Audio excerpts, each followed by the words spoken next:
Well, good morning to you all. And may I first say this, we become stronger when actually we reflect on our weaknesses. And this philosophical preamble is really a follow-on for Jason, which was a very honest projection of his character and his belief structure.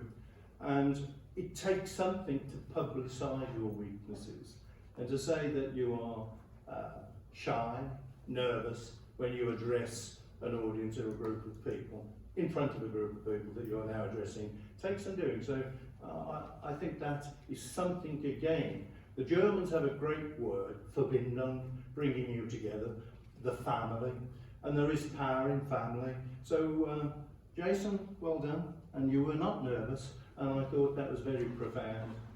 Now I'm a little more used to speaking to people than Jason, but can I say also, it is a corollary from what Jason has mentioned. I'm actually here because of people like Jason, and also yourselves, who I don't necessarily know, but we share a common belief. We share a belief in the United Kingdom's capacity to perform at the highest level, make it profitable, and I hope ideally give back then to the community. And I've not been to Cosford Museum before in my life, but as a young man, and this is totally way off what I was going to say, but I hope you'll bear with me please. I came here, and as a young man, I was a debater at a very early age, and I was sponsored by English Electric, Rolls-Royce, and I believed, I'd done a year's voluntary work in West Germany, and I believed in Britain's capacity to not only defend people, but through its industrial strength, design weapon systems, which is one of my specialty subjects, which were useful and could be sold. And you have in that museum some of the finest engineering weapon systems. Well, you may be a little squeamish about weapon systems, but occasionally they are useful. And that was Britain at its peak, in its manufacturing peak. As you walked in, you passed the Centurion tank, and the amount of nation states that bought that Centurion tank is enormous. The turret of that tank was the L7 rifle, 105mm, is on the Leopard tank, which is a German tank. It's on the American tank. We led the world in so many areas. And the cusp of our technology was driven by the need to protect your soldiers and, in the final event, actually win a war. And that's our British manufacturing excellence. I passionately believe in our manufacturing history. As a young man, I went to a technical school, and we never thought about not having a job. All the companies wanted us. We were a technical school, 600 young boys, it was a boys' school, and we could do everything in engineering at the age of 16. We were trained to do that. And Britain needs to address that again. But just now, coming on to what Jason said about your voice, our voice, and what is our message. Clearly, there's been an impasse for a period of 3 years. And one might say, and I'm a political animal as well, that the vacillation that has gone over the last 36 months has not actually projected Britain in a good light. We have a global recession, but the anxiety over where we go tomorrow has undoubtedly also impinged on our economy, and it has contracted somewhat.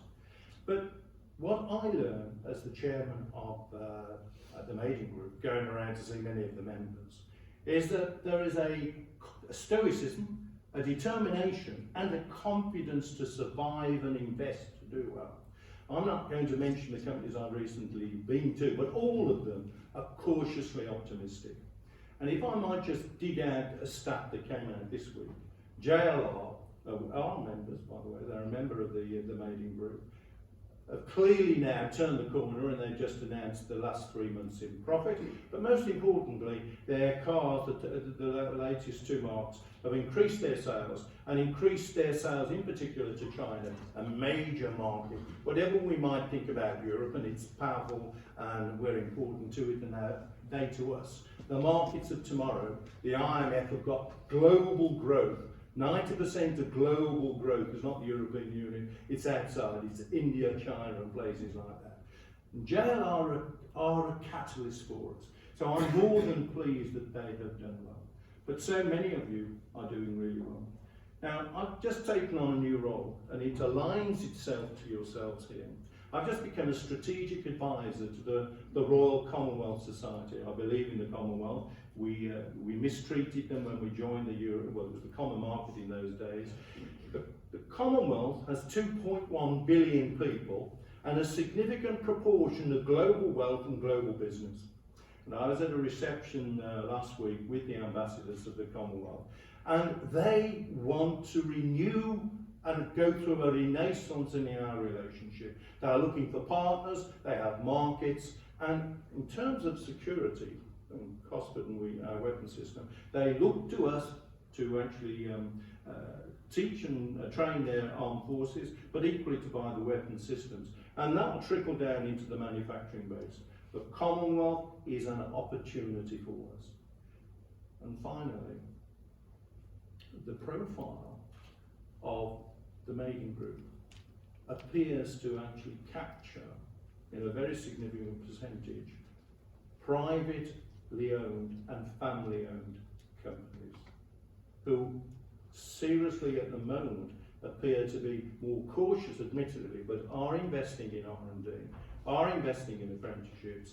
And so it's in the interest that our membership, you and I, we grow our prosperity, because that naturally supports made in Britain.